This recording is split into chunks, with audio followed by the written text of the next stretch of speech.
Hola, bienvenidos. Vamos a reflexionar sobre la economía real y dividimos nuestra reflexión en dos partes. Estudiaremos 5 puntos, 2 de ellos en esta primera parte y los 3 restantes en la segunda. Al hablar de la economía real, y como en muchas ocasiones, tenemos que referirnos a la gramática, al lenguaje y en concreto a los nombres y a los adjetivos. Porque hablando de la relación entre economía y sociedad, pues se han inventado muchos nombres últimamente. Así tenemos la econología, la ecosofía, la socionomía, también la ecosociología, la socioeconomía, que nosotros hemos tratado en algún librito, pero detrás de todas estas nomenclaturas nuevas hay conceptos básicos que a la hora de reflexionar sobre el tema que proponemos, pues tenemos que traer a colación. Y sin duda alguna, quizá el más importante es el de libertad. La libertad, bueno, de los conceptos básicos se pueden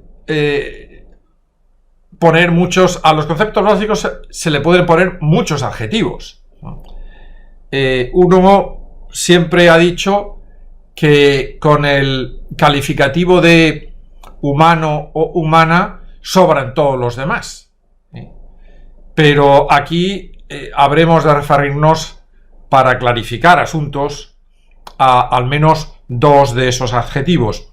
Pero antes de ello, vamos a traer a colación, para mostrar lo difícil que es llegar a un acuerdo sobre qué es la libertad, pues algunos de sus egregios definidores. Si recordamos, pues Hayek distingue entre libertad y libertades. Berlín distingue entre libertad positiva y libertad negativa. Algunos que se han formado en las ciencias médicas distinguen entre libertad interna y libertad externa. Nosotros hemos planteado que es bueno preguntarse en libertad de qué, libertad para qué, libertad de quién y libertad incluso contra quién. Pero a fin de cuentas, lo que hemos propuesto en más de una ocasión, es que es la conveniencia de entender la libertad como autoposesión, como autodominio. Un dominio que excluye necesariamente el dominio ajeno, tanto que otros me dominen como que yo domine a otros. Y la libertad entendida como autoposesión es la libertad que implica necesariamente a la responsabilidad. Uno es libre hasta donde llega su responsabilidad, de modo que si queremos ser más libres tenemos que aumentar nuestras responsabilidades. Pero la manera de explicar este entendimiento de la libertad, que a veces, pues, en algún texto, nosotros, hablando de textos, todo lo que estamos diciendo aquí, lo que vamos a decir en esta y en la siguiente reflexión, está en este libro, Economía y Salud Social, que más allá del capitalismo, es el subtítulo que naturalmente recomendamos. En algún texto, en este, nosotros hemos hablado de libertad con mayúscula y libertad con minúscula. Pero yo creo que para explicar qué es lo que entendemos con esto de que la libertad es autoposesión, autodominio, y la diferencia que hay entre libertad con mayúscula y libertad con minúscula es hacernos la pregunta de que si es posible la libertad con mayúscula sin la libertad con minúscula. Es decir, si es concebible que en la privación de libertades uno pueda ser libre. Y la respuesta que damos es que sí. Y proponemos para la consideración de esa respuesta el tipo ideal del preso dueño de sí. Una persona que está presa, pero que es dueña de sí, es una persona que tiene libertad con mayúscula, aunque no tenga libertad con minúscula. Una persona que está presa, pero que es dueña de sí, es una persona que tiene crítica, que tiene cultura, que tiene religión, que tiene sustento vital, que tiene salud.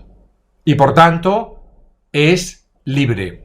Libre con mayúscula, aunque no sea libre, libre con minúscula, entendiendo que lo realmente importante es la libertad con mayúscula. Pero el preso que no es dueño de sí, no es libre de ninguna de las maneras. Es el preso que es torturado, el preso al que se le priva el sustento vital, el preso que es manipulado farmacológicamente o el preso al que se le induce una dependencia mental, el preso que no es enteramente racional. Ese preso no es libre de ninguna de las maneras. Decíamos antes que no nos gustan los calificativos de esos grandes conceptos, y uno de ellos es el de libertad, ¿no? Como tampoco el de moral, ¿no? Pero por razones pedagógicas vamos a usar dos, el de libertad económica y el de libertad política, porque habitualmente uno pues ha enseñado la disciplina de sociología durante 20 años en una facultad de económicas y por tanto sé lo que piensan la mayoría de los economistas. Se ha explicado muchas veces la libertad como consecuencia de la libertad económica. En muchos textos, incluso al explicar el origen de la libertad, se explica de modo que los padres fundadores de la libertad son esos economistas egregios que se llaman clásicos y entre los que figura pues a Adam Smith, por ejemplo. El mercado, la libertad de mercado, pues es lo que, según ellos, nos introduciría después en las libertades políticas. De la libertad con minúscula a la libertad con mayúscula. Un servidor opina que es al revés, que son primero la libertad con mayúscula, la libertad política y todo lo que de ahí se desprende, y después la libertad económica, el mercado, estrictamente hablando. Si afirmamos que primero es la libertad con mayúscula, la libertad política, tendríamos que referirnos necesariamente a la escuela de Salamanca. A partir de ahí, y hay gente que ha estudiado la relación, por ejemplo, entre Luis de Molina y Hayek. A partir de ahí, con el tiempo, pues se argumentan las libertades económicas. Bien, hecho este paréntesis introductorio sobre cómo uno entiende la libertad y lo difícil que es pues ponerse de acuerdo sobre en qué consiste la libertad, cuáles son los tipos de libertad y todo eso, pues vamos al tema que motiva esta reflexión, que es la economía real. Y las dos primeras partes que queremos, o los dos primeros puntos que queremos tocar aquí, se trata de dos distinciones que a mi juicio me parecen muy importantes. La primera distinción es la distinción entre mercado y regalo. Y ahí abogamos por una estricta separación conceptual para llegar a que sea compatible conceptualmente el mercado con el regalo y al mismo tiempo para que sean distinguibles. Los mercantilistas tienden a considerar que el regalo forma parte del mercado, en el entendimiento de que el regalo pues es una especie de transacción mercantil que ampara libertades y que por tanto pues puede incorporarse al mercado. Eso es lo que opinan algunos premios Nobel de Economía como Gary Becker, por ejemplo. Consecuentemente, si el regalo forma parte del mercado, al final nos damos cuenta de que nosotros incluimos a las personas en el mercado como objetos. Pero no, el regalo no forma parte del mercado. Aquí lo que vamos a hacer es constreñir un poco el mercado, porque el mercantilismo ha exagerado el concepto de mercado hasta hacerlo casi equiparable al de sociedad, y eso es un error mayúsculo. El mercado tiene su lugar, el regalo tiene su lugar, y ponemos lugar entre comillas, porque no nos estamos refiriendo a espacios, sino a tiempos y modos de relación. No hablamos de lugares espaciales, de eso que vemos como un edificio en el cual pone mercado, no, nos estamos refiriendo a modos de relación entre personas, entre individuos, pero también entre comunidades. La economía llega mucho más allá del mercado, porque la economía debe de estudiar también el regalo aparte de la mercancía. Será fácil entrever que una donación afecta a muchos factores económicos, entre ellos pues los precios, los salarios, las seguridades, la propiedad, y por tanto es algo que tienen que estudiar los economistas y que tiene que estudiar la economía, pero como algo distinto del mercado.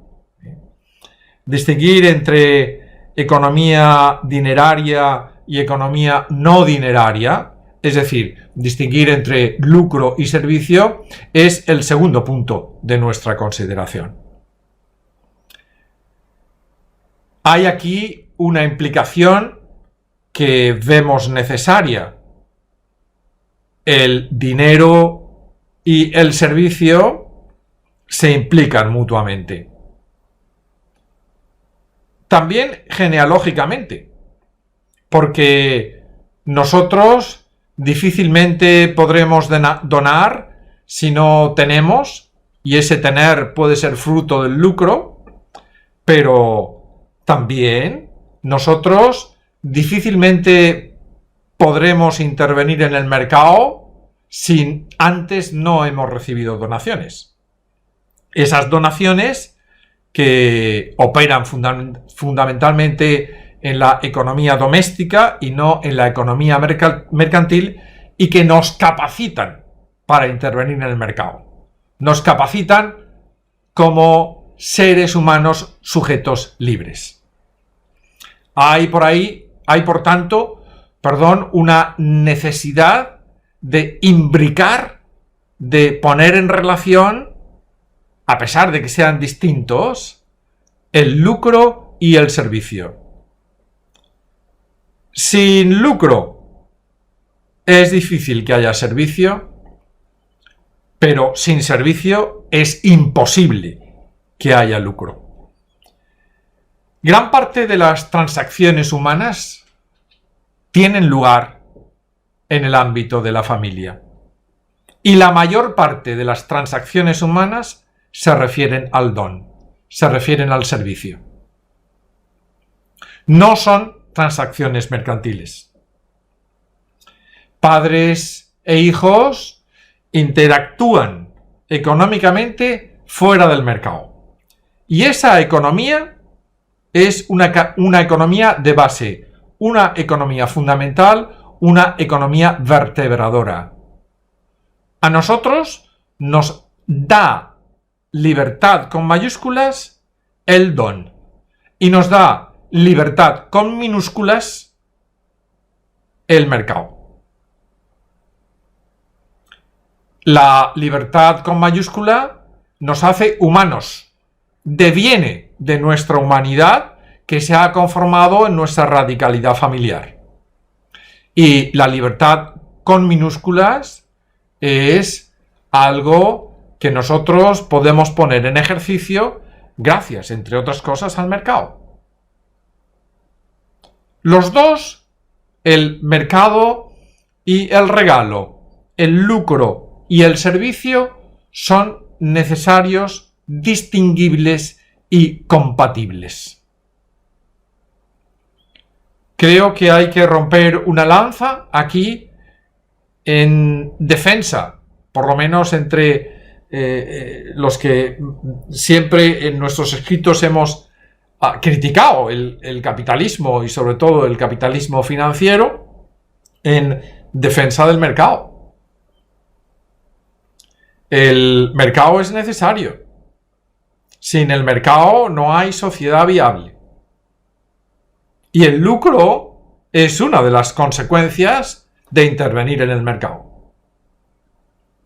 Pero al mismo tiempo hay que poner atención en que el mercado es solamente una de las tres patas de la mesa, como decía nuestro admirado Amitai Etzioni. Estado, mercado y comunidad. En la comunidad está el servicio. Por eso en nuestra obra nosotros hemos abogado por una alianza entre Estado y comunidad que ponga al mercado en su sitio. Sí, estamos hablando de constreñir el mercado. Estamos defendiendo que la economía se ocupe más del don, que la economía se ocupe más del regalo. Todo eso ocurre fuera del mercado. Y si bien es bueno que haya economistas especializados en asuntos mercantiles, es ahora mucho más necesario que los haya también especializados en la economía del regalo, en la economía del servicio, en la economía del don. Son dos realidades diferentes que se implican y que se necesitan. Como veremos en la siguiente reflexión, estas dos realidades necesitan vivir en paz y necesitan tener igualdad entre sí, ser tratadas con la misma atención. Y hoy en día, lamentablemente, no lo son. En una época en la que prima el consumismo, el materialismo y la ambición de poder, el mercado ha suplantado a casi todo. Y nos ha incluido a todos, incluso a nosotros como miembros de sujetos familiares que operan sin mercado, dentro del mercado. Nos ha convertido en productos. Y eso se llama explotación. Pero de eso hablaremos en la siguiente reflexión. Muchas gracias.